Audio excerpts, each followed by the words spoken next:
welcome to IAEI Arkansas Chapter News. My name is Lucas Stewart. I'm with the Arkansas Chapter, and I'm also the membership chair.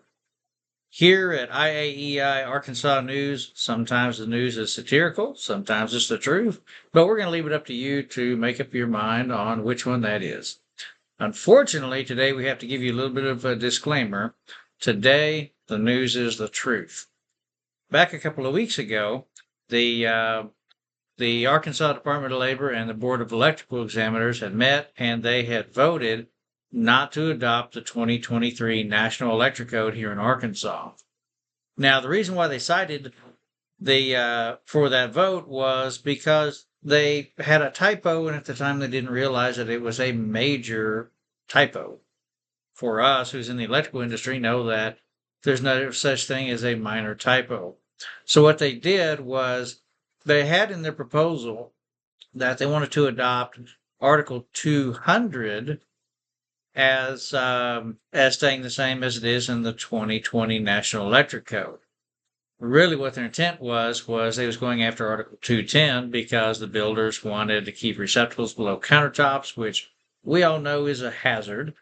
And they also wanted to do away with GFCI protection on appliances and some other places as well.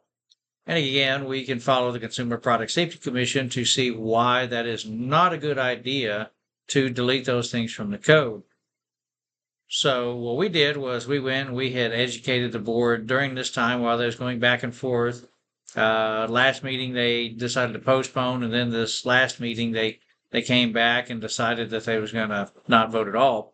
But what we did in that time was we did our job to educate the board as to why these things are in the code and why we have to have those things. Ultimately, the builders had cited that it was because of money that they wanted those things removed from the code. So because of that, with the delay of the adoption, or should I say no adoption at all, the Department of Labor did mention that they are going to begin early next year with looking at the adoption of the 2026. Right now, the National Electric Code for the 26, it's in we're working through the second draft stage. It's not quite published yet. Some of the task groups are still meeting, and then the CMPs will meet, and then they will discuss what took place during those task groups, and then they will vote, put all that together before it goes to the floor of the big convention.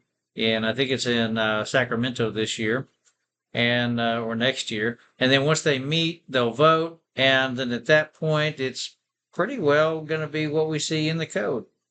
Unfortunately, the second draft won't be ready until about February or March. So until that is ready, there's nothing that we can really do other than dig through the first draft and see what's been proposed. That doesn't mean that that's what's going to be in the second draft, unfortunately. However, once the second draft is ready, then we have the responsibility of going in and looking at that second draft, and then we need to educate the Department of Labor and the Board of Electrical Examiners, as well as the home builders, as to what these changes are and why we have these changes. And that's the beauty of NFPA and the way that they've been handling the National Electric Code. We can go in as users to view all that information and to see what's taking place during the code's development process. So go to nfpa.org/70, and you can poke around on the page, and then you can find those documents of the first draft, the second draft once it's ready, and help us educate them. So until then, we have done our job of educating all the electrical inspectors, all the electricians out there as well. And now we're in the process of educating the builders and those home builders. But we can't do it alone. We do need your help. So make sure that you understand why these changes took place during the 23 and why they are important that we are enforcing them the way that we are. Otherwise, if we remove these safety things out of the code, Consumer Product Safety Commission has the data to show us what happens when we don't have those protections in place.